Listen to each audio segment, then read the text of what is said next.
Hello guys. तो आज हम स्टार्ट कर रहे हैं टॉपिक से इन्फ्लेमेशन, जो कि जनरल पैथोलॉजी का एक बहुत ही इंपॉर्टेंट टॉपिक है। इन्फ्लेमेशन सुनते ही हमारे दिमाग में एक वर्ड आ जाता है, आइटिस। तो अब पूरा इसी के बारे में पढ़ने वाले हैं। इसे दो पार्ट्स में डिवाइड किया हमने, इंट्रोडक्शन इवेंट्स, और दूसरे में हम देख लेंगे मीडिएटर्स, ये सब। तो स्टार्ट करते हैं सबसे पहले कार्डिनल साइंस ऑफ इन्फ्लेमेशन। तो कार्डिनल साइंस ऑफ इन्फ्लेमेशन जब हम पढ़ते हैं तो इससे मेनली 4+1 में डिवाइड करते हैं। जैसे 4 होते हैं जो राइमिंग में आते हैं। पहला है rubor, second is calor, dolor and tumor. ये पहले 4 कार्डिनल साइंस ऑफ इन्फ्लेमेशन है। Rubor, R for redness. तो कोई भी एब्सिस का एरिया होता है वो रेडिश हो जाता है, तो उसे बोलते हैं रूबर। सेकंड इज कैलर, हम फिजिक्स में पढ़ते हैं कैलोरी। कैलोरी मीन्स टेम्परेचर, तो कैलर मतलब होता है increased temperature. Third is dollar, dollar का मतलब होता है पेन, जो एब्सिस वाला एरिया होता है वो हाईली पेनफुल होता है। ट्यूमर, ट्यूमर कोई सीरियस कंडीशन नहीं है, इट्स जस्ट नॉर्मल स्वेलिंग। और इसके बाद जो 5th कार्डिनल साइन होता है वो होता है फंक्शियोलेसा। अब जैसे आपके हाथ में इन्फ्लेमेशन हुआ है कोई, तो हाथ के मूवमेंट कर पाएगा क्या? नहीं, तो हाथ का फंक्शन लॉस हो गया, तो इसे बोलते हैं फंक्शियोलेसा, लॉस ऑफ फंक्शन। ये जो ऊपर वाले 4 कार्डिनल साइंस है ये दिए गए थे by the scientist Celsus, and functio laesa was given by sir Rudolf Virchow. Sir Rudolf Virchow pathology में एक इम्पॉर्टेंट साइंटिस्ट है, इनके बारे में हम आगे थोड़ा सा पढ़ेंगे। ये फादर ऑफ मॉडर्न पैथोलॉजी बोला जाता है इन्हें, sir Rudolf Virchow. Sir Rudolf Virchow के बारे में कुछ बातें देखते हैं। तो फर्स्टली हमने अभी अभी सुना, he is the father of modern pathology, father of modern pathology. इन्होंने कई डिस्कवरीज की थी पैथोलॉजी में, जिसमें से पहली हमने अभी अभी बड़ी 5th कार्डिनल साइन दिया था इन्होंने, फंक्शियोलेसा। इसके बाद इन्होंने जो भी डिस्कवरी की ना वो इनके नाम पे ही पढ़ने लग गई। जैसे इन्होंने पहला डिस्कवर किया था, एक स्पेस डिस्कवर किया था ब्रेन में, जिसे इनके नाम पे के आगे बोल दिया वर्चो स्पेस। वर्चो स्पेस ब्रेन में प्रेजेंट होता है। इसके बाद में एक नोड डिस्कवर की थी इन्होंने, लिम्फ नोड, जिसे बोला जाता है वर्चो नोड। वर्चो नोड कौन सी लिम्फ नोड होती है? ये left supraclavicular lymph node.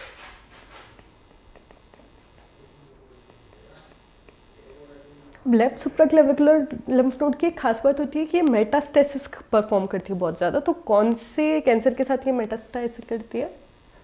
Gastric carcinoma. ये एक इंपॉर्टेंट चीज़ है जो कि आपको याद रखनी है, गैस्ट्रिक कार्सिनोमा के साथ ये मेटास्टाइज करती है। इसके बाद में एक वर्चो सेल होती है। वर्चो सेल क्या होती है? कुछ नहीं, वर्चो सेल इज नॉर्मल मैक्रोफाज। जैसे ये एक मैक्रोफाज है, यहाँ पे ये मैक्रोफाज है, और जब यहाँ पे बेसिलाई भी प्रेजेंट हो इसी सेल में तो इसे बोल दिया जाता है वर्चो सेल। वर्चो सेल हमें देखने को मिलती है लेप्रोसी में। तो ये नॉर्मली क्या है? Macrophage with bacilli. इसके बाद में आगे जो इनका बहुत इंपॉर्टेंट कंट्रीब्यूशन था वो था वर्चो ट्रायड। वर्चो ट्रायड सबका सुना हुआ होता है। वर्चो ट्रायड क्यों होता है? थ्रोम्बोसिस के लिए। नाम सबका सुना हुआ होता है, बस ये नहीं पता होता कि इसमें रहता क्या है। तो इसका मतलब बस ये है कि 3 मेन चीज़ें हैं जिनकी वजह से क्लोटिंग हैपन होती है ना, क्लोटिंग होती है। तो वो 3 चीज़ें कौन कौन सी है? ये हमने ट्रायड बना दिया। एंडोथेलियल इंजरी,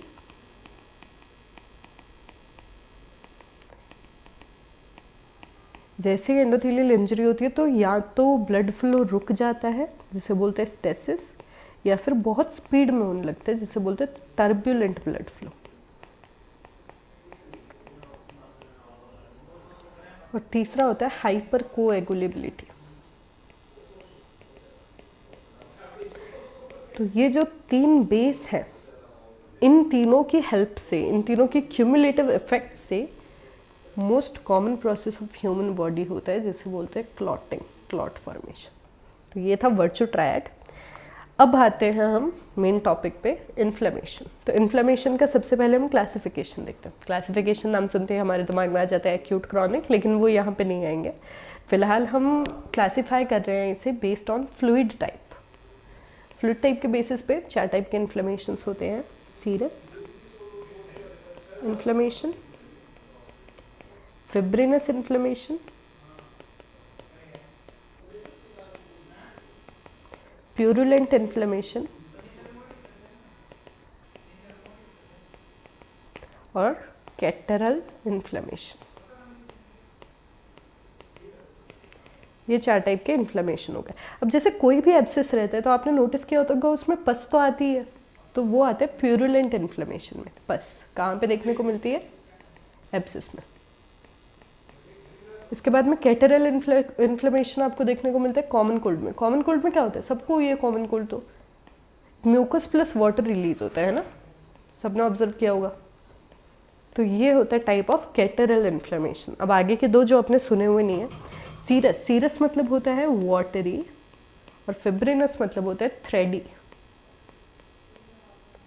तो जैसे कि सीरस पेरिकार्डाइटिस होता है, सीरस प्लूराइटिस होता है, तो उसका मतलब ये है कि everywhere water and water is there, है ना। तो सीरस इन्फ्लेमेशन इज वाटरी। अब इन दोनों का हम कॉमन एग्जाम्पल देखते हैं। एक होता है सीरोफिब्रिनस पेरिकार्डाइटिस। सीरोफिब्रिनस पेरिकार्डाइटिस किस केस में देखने को मिलता है? ये हमें रूमेटिक हार्ट डिजीज में बहुत कॉमन होता है ये। अब इसमें वैसे तो सीरस और फिब्रिनस दोनों होंगे, मतलब वाटरी और थ्रेडी एक्यूमुलेशंस हमें देखने को मिलेंगे, लेकिन अगर एक पूछ ले कोई तो हमें फिब्रिनस करना है। फिब्रिनस ज़्यादा कॉमन होता है। ओके, इसको एक फैंसी नेम भी दिया गया है, ब्रेड बटर अपीयरेंस बोलते हैं इसे, ब्रेड बटर अपीयरेंस। ये हो गया बेस्ड ऑन फ्लूइड टाइप। अब अगले पे आते हैं बेस्ड ऑन ड्यूरेशन। यहाँ पे आ जाएगा अपना वाला जो सबका सुना हुआ होता है, acute and chronic. Acute, chronic. अब इसमें क्या होता है, इन दोनों को जब हम कंपेयर करते हैं तो हमें देखना होता है ऑनसेट और ड्यूरेशन। तो ये जब आप देखोगे तो आपको पता चलेगा एक्यूट इन्फ्लेमेशन मतलब अभी कुछ इंजरी हुई, मतलब क्या हो सकता है, कोई कांटा चुभा, कोई बैक्टीरियल इन्फ्लेमेशन हुआ, इसका ऑनसेट इमीडिएट होता है, इमीडिएट ऑनसेट, और थोड़ी देर के लिए होता है। Duration is short lived. Whereas in case of chronic inflammation onset होता है डिलेड, धीरे धीरे चालू होता है, लेकिन duration is long lived. Okay, अब इसके हम देखेंगे सेल्स के, एक्यूट इन्फ्लेमेशन में कौन सी सेल्स बनती है, क्रॉनिक में कौन सी। तो इसके लिए हम सीधा देखते हैं एक रूल्स एंड एक्सेप्शन, मतलब कि कौन सी सेल होती है और उसका एक्सेप्शन क्या होता है। ओके, तो एक्यूट इन्फ्लेमेशन, एक्यूट, क्रॉनिक। तो नॉर्मली जो एक्यूट इन्फ्लेमेशन में सेल देखी जाती है, रूल इज कि इसमें हमें देखने को मिलेंगी न्यूट्रोफिल्स। न्यूट्रोफिल्स का एक और नाम होता है पॉलीमॉर्फोन्यूक्लियर सेल्स, क्योंकि इसकी अलग अलग मॉर्फोलॉजी, अलग अलग शेप ले सकती है ये। ओके, दूसरा होता है क्रॉनिक। क्रॉनिक में नॉर्मली आपको देखने को मिलेगा मैक्रोफाज, जो कि मोस्ट इंपॉर्टेंट सेल होती है ऑफ क्रॉनिक इन्फ्लेमेशन, ये ध्यान में रखना है। इसके अलावा प्लाज्मा सेल्स और लिम्फोसाइट्स। ठीक है, अब हमें देखना, रूल हमने देख लिया, अब इसका एक्सेप्शन। तो एक्सेप्शन में क्या होता है, टाइफॉइड का एक केस होता है, टाइफॉइड। टाइफॉइड के केस में क्या होता है, typhoid is a type of acute inflammation, लेकिन उसमें न्यूट्रोफिल्स नहीं होती, उसमें आपको देखने को मिलेगा रिलेटिव लिम्फोसाइटोसिस। ओके, मतलब यहाँ वाला सिम्टम आ गया, और यही आप देखोगे क्रॉनिक स्यूडोमोनास में। तो उसमें आपको लिम्फोसाइट, मैक्रोफेज या फिर प्लाज्मा सेल्स में कुछ बढ़ा हुआ नहीं मिलेगा, उसमें आपको न्यूट्रोफिल्स बढ़ी हुई मिलेंगी। तो ये इसके रूल एंड एक्सेप्शन थे। अब हम आते हैं एक्यूट इन्फ्लेमेशन के इवेंट्स पे। तो एक्यूट इन्फ्लेमेशन जब भी हम पढ़ते हैं तो 2 टाइप के इवेंट्स होंगे, मतलब आपको जब एक्यूट इन्फ्लेमेशन हो रहा है आपके बॉडी में, तो एक होगा वेस्कुलर इवेंट्स और एक होगा सेलुलर इवेंट्स। वेस्कुलर इवेंट्स,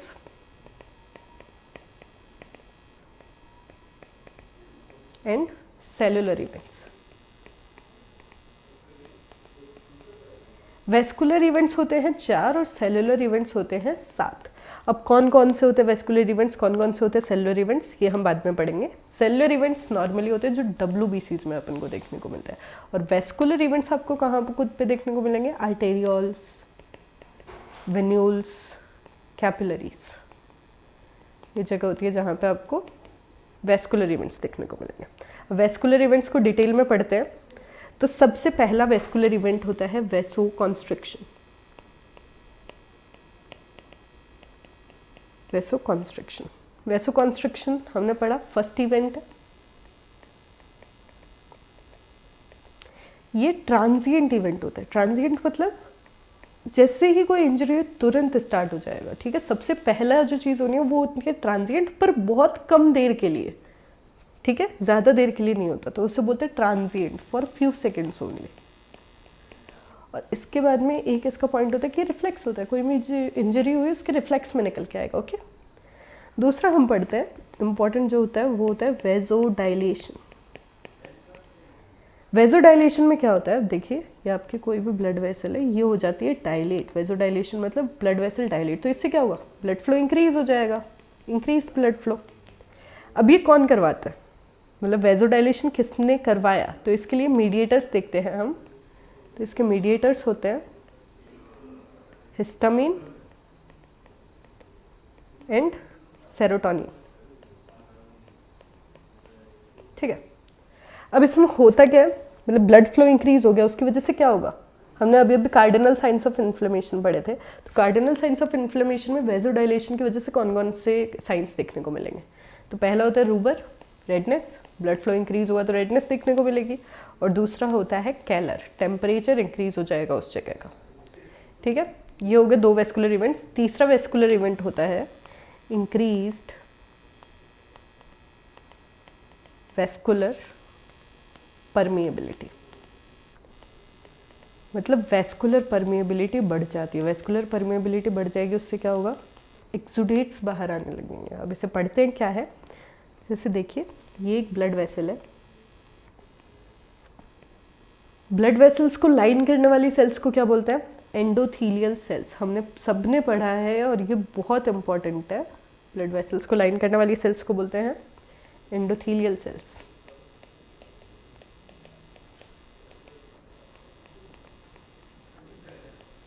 ठीक है। एंडोथीलियल सेल्स की एक खास बात होती है कि CD34 पॉजिटिव होता है। अब ये चीज़ आपको याद रखनी है, CD34 कौन सा होता है, CD11 कौन सा होता है, CD18 कौन सा होता है, हम लास्ट में एक साथ लिख लेंगे। एंडोथीलियल सेल्स होती है CD34 पॉजिटिव। अब इसमें क्या होगा, वेस्कुलर परमिएबिलिटी इंक्रीज करवानी है हमें, है ना, पॉइंट ही इंक्रीज वेस्कुलर परमिएबिलिटी। तो वेस्कुलर परमिएबिलिटी इंक्रीज होगी तो इसके अंदर का जो सामान है वो बाहर आने लगेगा।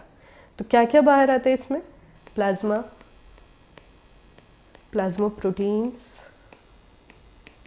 और WBC, ये बाहर आने लगते हैं। इसे हम क्या बोलते हैं, एक्सुडेट, एक्सुडेट। और ये क्या करवाता है, स्वेलिंग। तो अगला कार्डिनल साइन आ गया ट्यूमर। ट्यूमर होता है इंक्रीज्ड वेस्कुलर परमिएबिलिटी की वजह से, ओके। अब अगला जो पॉइंट होता है इसमें, 4th वेस्कुलर इवेंट, वो होता है स्टेसिस। अब देखो क्या हुआ है कि सारा जो कंटेंट था ब्लड वेसल का वो बाहर आ गया, प्लाज्मा बाहर आ गया, प्लाज्मा प्रोटीन बाहर आ गया, WBC बाहर आ गया। अंदर क्या बचा है, ये एक ब्लड वेसल है, ये एंडोथीलियल सेल्स इसमें प्रेजेंट है। इसके अंदर क्या बचा है, अब इसके अंदर बची है बस RBCs। तो RBC हो गई कॉन्सेंट्रेटेड, है ना। RBCs कॉन्सेंट्रेटेड, कॉन्सेंट्रेटेड होने की वजह से विस्कोसिटी इंक्रीज हो गई। विस्कोसिटी इंक्रीज हो गई तो अब ये मूव नहीं कर पाएंगी, तो स्टेसिस वाला फेज आ गया, ओके। अब इसमें से सबसे इम्पॉर्टेंट जो इवेंट होता है वो होता है इंक्रीज्ड वेस्कुलर परमिएबिलिटी, उससे हम अलग से पढ़ेंगे। इंक्रीज्ड वेस्कुलर परमिएबिलिटी आपको कहाँ पे देखने को मिलती है, पहली चीज़ ये है। तो इंक्रीज्ड वेस्कुलर परमिएबिलिटी आपको देखने को मिलेगी पोस्ट कैपिलरी वेन्यूल्स में। आर्टेरियल्स, वेन्यूल्स और कैपिलरीज में होता है ये सारे इवेंट्स, ये तो हमने पढ़ी, और खास करके ये पोस्ट कैपिलरी वेन्यूल्स में देखने को मिलती है। अब दूसरा ये कि this is the hallmark of acute inflammation. Acute inflammation हुआ है कि नहीं हुआ हम इससे पता लगा सकते हैं। अगर वेस्कुलर परमेबिलिटी इंक्रीज हो गई मतलब वो एक्यूट इन्फ्लेमेशन है।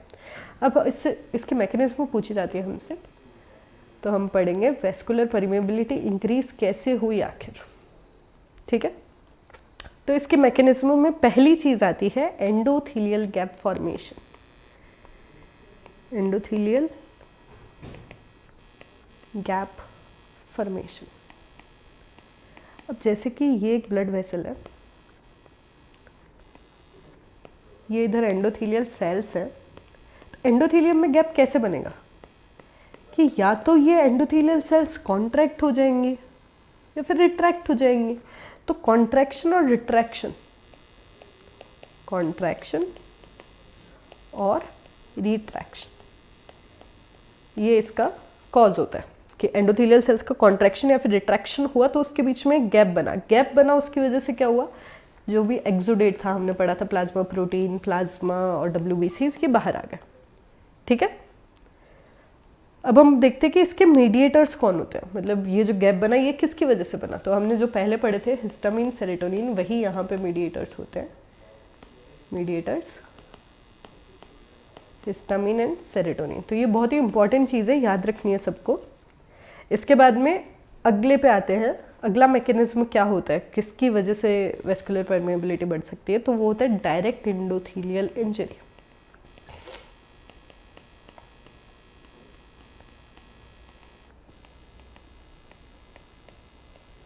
डायरेक्ट एंडोथीलियल इंजरी कैसे हो सकती है, दो टाइप की होती है। देखो, जैसे मान लो आपको सनबर्न हुआ,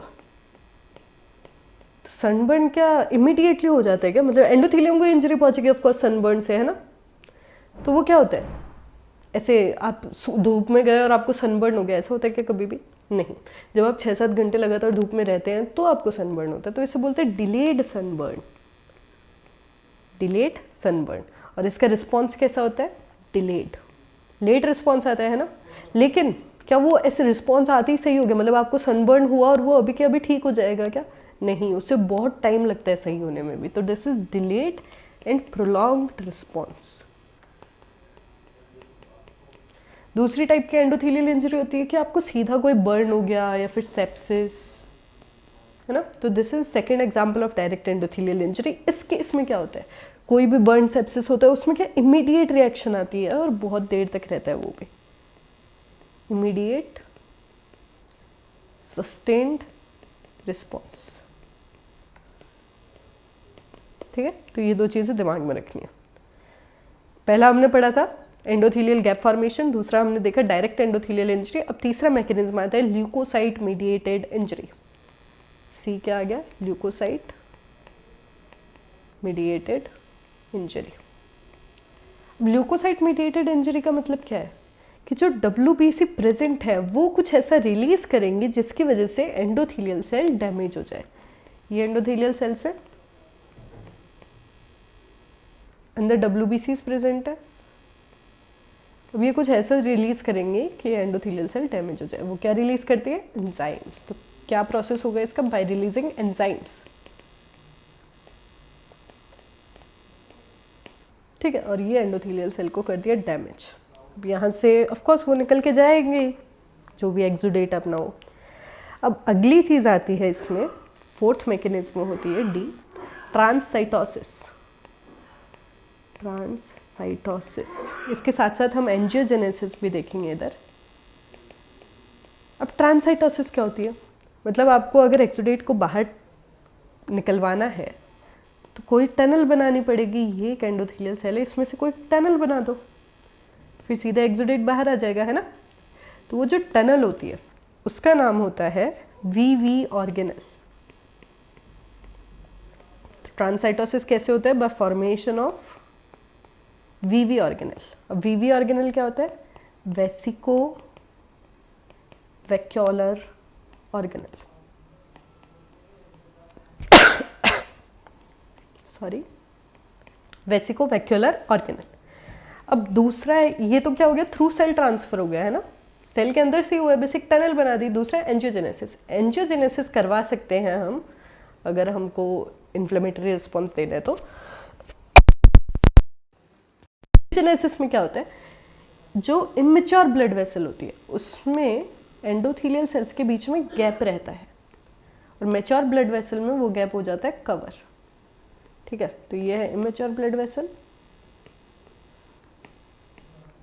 ये है मैच्योर ब्लड वेसल। तो अगर गैप है तो इसमें से सीधा एक्सुडेट बाहर निकल जाएगा, ये लीकी चैनल्स बना देता है ना, लीकी चैनल्स। तो क्या ये दो चीज़ें करवा सकते हैं हम, या तो हम टनल बना दे सेल के बीच में, या फिर हम नई ब्लड वेसल्स बना दे ताकि उनमें लीकी चैनल्स प्रेजेंट और एक्सुडेट बाहर आ जाए। ठीक है, अब हमने ये दोनों साथ में क्यों लिखे हैं, यहाँ पे ट्रांसाइटोसिस, यहाँ पे एंजियोजेनेसिस, क्योंकि इनके मीडिएटर सेम होते हैं। ये कौन मीडिएट करवाता है, इसके मीडिएटर्स होते हैं हिस्टामिन और VEGF। अब देखना अभी हम जब भी मीडिएटर्स पढ़ेंगे हिस्टामिन ऑलमोस्ट हर जगह पे आएगा। हमने पहले हिस्टामिन सेरोटोनिन पढ़ा, अब हिस्टामिन VEGF पढ़ा, आ गया हम और पढ़ेंगे, उसमें आपको पता चल जाएगा। तो ये था all about increased vascular permeability. किस किस वजह से हुआ ये हमने पढ़ लिया। क्या क्या थे, endothelial gap formation, direct endothelial injury, leukocyte mediated injury, transcytosis and angiogenesis. Okay, quick recap, कहाँ से आए हैं हम यहाँ पे, एक्यूट इन्फ्लेमेशन। एक्यूट इन्फ्लेमेशन में दो टाइप के इवेंट थे, वेस्कुलर इवेंट्स और सेलुलर इवेंट्स। वेस्कुलर इवेंट्स में हमने 4 इवेंट देखे थे, vasoconstriction, vasodilation, increased vascular permeability and stasis. Increased vascular permeability एक इंपॉर्टेंट थी, इसलिए हमने इसके मैकेनिज्म्स पढ़े। अब हम आगे आएंगे सेलुलर इवेंट्स पे। सेलुलर इवेंट्स के लिए एक ट्रिक होती है, एम रेट कॉप। ओके, इसे अब हम डिटेल में एक एक स्टेप को लेके चलेंगे। अब देखो, ये एक नॉर्मल ब्लड वेसल है, इसमें क्या होता है, मतलब कंपोनेंट्स क्या होते हैं। बाहर तो एंडोथीलियल सेल हो गई, पढ़ा है हमने। सेल के सेंटर में प्रेजेंट होता है RBC और WBC। ये हो गया RBC और ये हो गया WBC, और मार्जिन पे प्रेजेंट होता है प्लाज्मा। ठीक है, तो नॉर्मली प्लाज्मा ऐसे ऐसे चलता है, अंदर उसके RBC और WBC चलती रहती हैं। ठीक है, अब हम पढ़ेंगे इन्फ्लेमेशन में क्या होता है। तो इन्फ्लेमेशन में देखो, इन्फ्लेमेशन में सेलुलर इवेंट्स में पहला इवेंट होता है मार्जिनेशन। इन्फ्लेमेशन हुआ, प्लाज्मा सब कुछ बाहर निकल गया एक्सुडेट के फॉर्म में, है ना। तो अब अंदर क्या बचा है, RBC WBC। तो WBC मार्जिन पे जाने लग जाएंगे। ये देखो, ये WBC मार्जिन पे आ गई, तो इस प्रोसेस को बोलते हैं मार्जिनेशन। ओके, इसके बाद में दूसरा होता है B, M rate cop, R for rolling and weak adhesion. Rolling and weak adhesion, इसमें क्या होगा कि ये जो WBC रोल करेगी आगे आगे, और थोड़ा थोड़ा एंडोथीलियल सेल से स्टिक करेगी, पूरा के पूरा नहीं, थोड़ा थोड़ा। ये कौन मीडिएट करवाता है, मतलब किसकी वजह से कर पाती है ये रोलिंग और एडहेशन, तो इसमें आते हैं सिलेक्टिन्स, प्रोटीन्स होते हैं। 3 टाइप के होते हैं ये, E selectin, P selectin and L selectin. Okay, EPL इसकी ट्रिक याद रख लो आप। अब हम पढ़ते हैं थोड़ा सा सेलेक्टिन्स को डिटेल में। तो क्या क्या पढ़ा हमने, 3 सेलेक्टिन है, P सेलेक्टिन, E सेलेक्टिन और L सेलेक्टिन। अब P सेलेक्टिन कहाँ पे प्रेजेंट होगा, तो P नाम से ही देख लो, P तो ये प्रेजेंट होगा प्लेटलेट्स और एंडोथीलियल सेल्स पे। E सेलेक्टिन कहाँ पे प्रेजेंट होगा, एंडोथीलियल सेल्स पे। और L सेलेक्टिन नाम से पता चल रहा है, it is present on leukocytes. Okay, तो अब देखो नॉर्मली क्या होता है, ये है एक एंडोथीलियल सेल और इसके ऊपर यहाँ पे प्रेजेंट है ल्यूकोसाइट, है ना, पढ़ा है हमने। एंडोथीलियल सेल के ऊपर ही तो हो रहा है रोलिंग एडहेशन, तो यहाँ पे प्रेजेंट है। तो ये इससे अटैच कैसे होगा, तो यहाँ पे देखो P सेलेक्टिन कहाँ पे प्रेजेंट है, एंडोथीलियल सेल पे। ये एंडोथीलियल सेल है ना, यहाँ पे P सेलेक्टिन प्रेजेंट है। E सेलेक्टिन कहाँ पे प्रेजेंट है, एंडोथीलियल सेल पे, तो यहाँ पे E सेलेक्टिन पे। ओके, अब ल्यूकोसाइट्स पे कौन सा प्रेजेंट है, L सेलेक्टिन, तो यहाँ पे L सेलेक्टिन हो गया। अब इनके रिसेप्टर्स होते हैं जिनसे ये बाइंड करते हैं, ठीक है। तो इसका रिसेप्टर होता है, देखो यहाँ पे इसका रिसेप्टर प्रेजेंट होता है E और P सेलेक्टिन का, और L सेलेक्टिन का रिसेप्टर प्रेजेंट होता है एंडोथीलियल सेल्स पे। ओके, इनका नाम क्या होता है, एल सेलेक्टिन का जो रिसेप्टर होता है उसका नाम होता है ग्लाइकेम, मेडकेम और CD34 रिसेप्टर। तो ये सारे प्रेजेंट होंगे इधर, इनमें से कोई भी मतलब जिससे एल सेलेक्टिन बाइंड करेगा। और ई और पी सेलेक्टिन के लिए होता है साइलिन, लेविस, एक्स, इनसे ई सेलेक्टिन और पी सेलेक्टिन बाइंड करेंगे। ठीक है, अब हम पढ़ते हैं थोड़ा सा वीबल पैलेट बॉडीज़ के बारे में। वीबल पैलेट बॉडीज़ प्रेजेंट होती हैं एंडोथेलियल सेल्स में। से ये कोई एंडोथेलियल सेल है, इसमें यहाँ पे प्रेजेंट होंगी वीबल पैलेट बॉडीज़। ठीक है, वीबल पैलेट का फंक्शन मतलब इसका कंस्टिट्यूएंट्स देखते हैं कि किस किस से बने होते हैं। तो WP इसकी ट्रिक रहती है जो हमने यहाँ पे लिखा है, W फॉर वॉन विलरिन फैक्टर और P फॉर पी सेलेक्टिन। ठीक है, तो ये याद रखना है। अब पी सेलेक्टिन यहाँ पे प्रेजेंट होता है, उसे निकलने में हेल्प कौन करता है? तो इसके लिए हम देखते हैं redistribution of P selectin is done by histamine. फिर से हिस्टामिन आ गया, हमने देखा था हर जगह पे आता है, एंड थ्रोम्बिन। हिस्टामिन के साथ वाला चेंज होता जाएगा, हिस्टामिन वही रहेगा। तो हिस्टामिन और थ्रोम्बिन हेल्प करते हैं पी सेलेक्टिन के बाहर आने में। ओके, अब ये दो पढ़ लिया हमने। M red cop, M for margination, R for rolling and adhesion. अब आते हैं ए फॉर होता है एडहेशन। पहले था वीक एडहेशन, अब आता है एडहेशन स्ट्रॉन्ग। ठीक है, अब ये कौन करवाता है? This is performed by integrins. Integrins, ठीक है। अब इंटीग्रीन्स कहाँ पे होते हैं? WBCs। अब हम पढ़ेंगे, जैसे ये हो रहा था नॉर्मली, ये WBC है रोल की, अब ये अटैर कर जाएगी, यहाँ पे फिक्स हो जाएगी मतलब। ठीक है, तो इंटीग्रीन्स दो टाइप के होते हैं जो ये एडहेशन करवाते हैं। ये β1 इंटीग्रीन और β2 इंटीग्रीन। β1 इंटीग्रीन का दूसरा नाम होता है VLA, ये याद रखना है आपको। β2 इंटीग्रीन का होता है MAC, LFA एक साथ ये, और CD11 एंड CD18 ये एक साथ। ओके, अब जैसे कि ये देखो,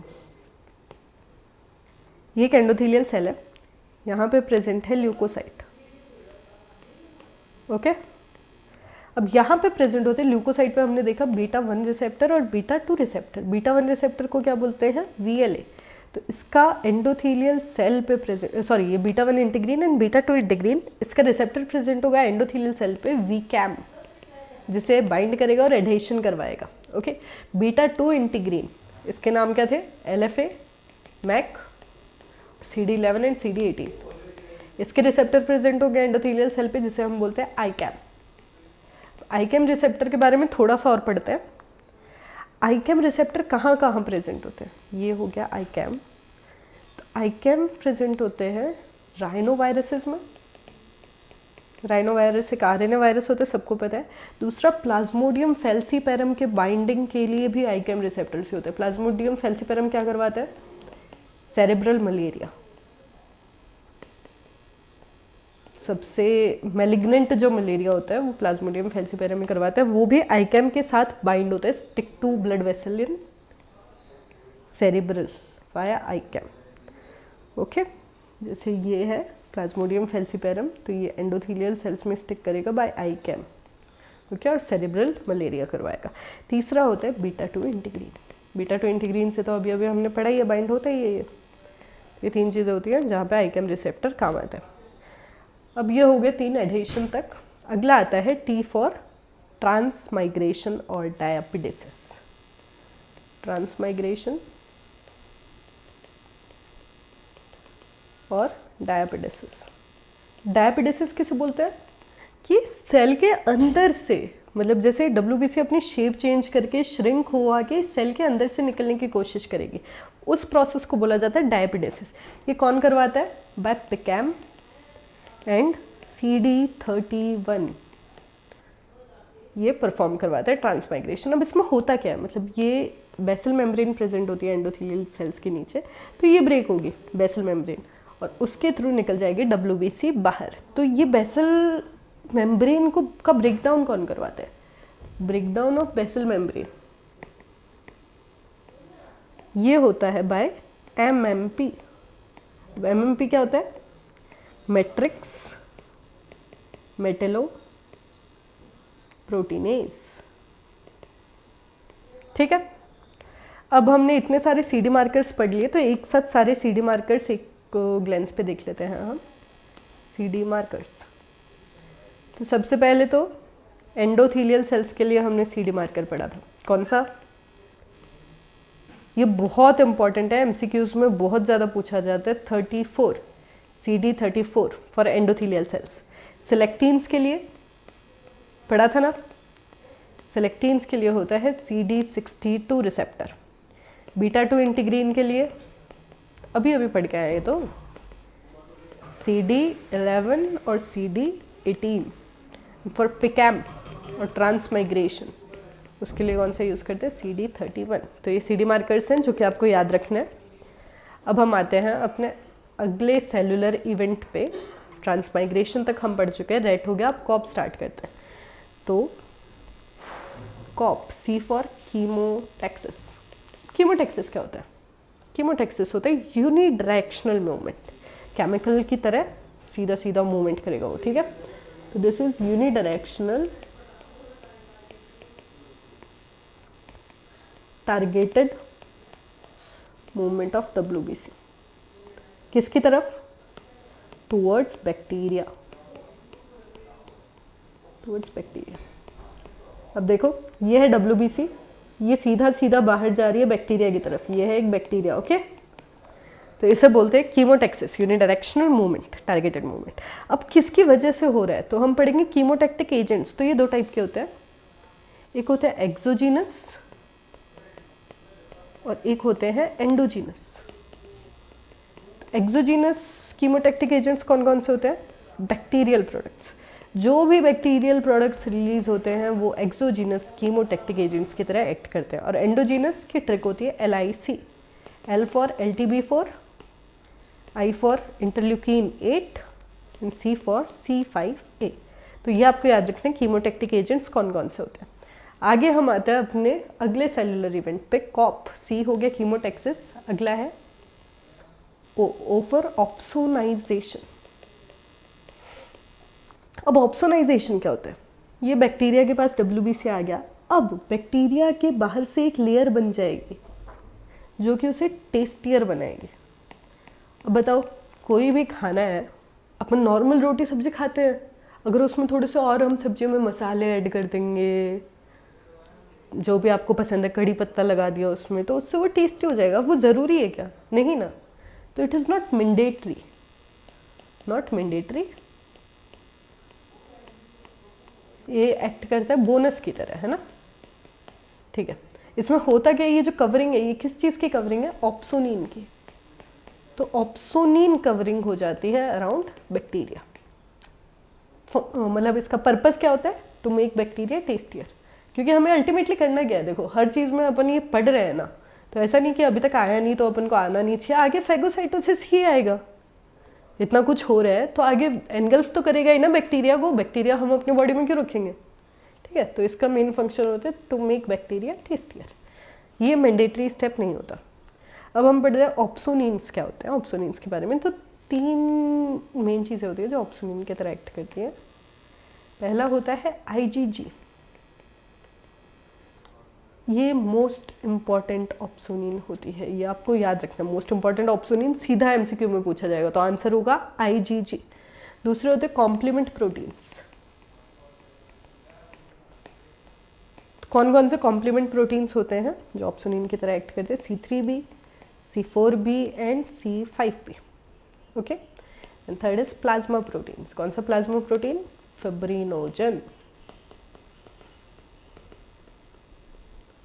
ओके, अब इसमें से भी आपको पूछ ले मोस्ट इंपॉर्टेंट कॉम्प्लीमेंट प्रोटीन कौन सा होता है ऑप्सोनिन, मतलब मोस्ट इंपॉर्टेंट कॉम्प्लीमेंट ऑप्सोनिन कोई पूछ ले तो उसका आंसर होगा C3b।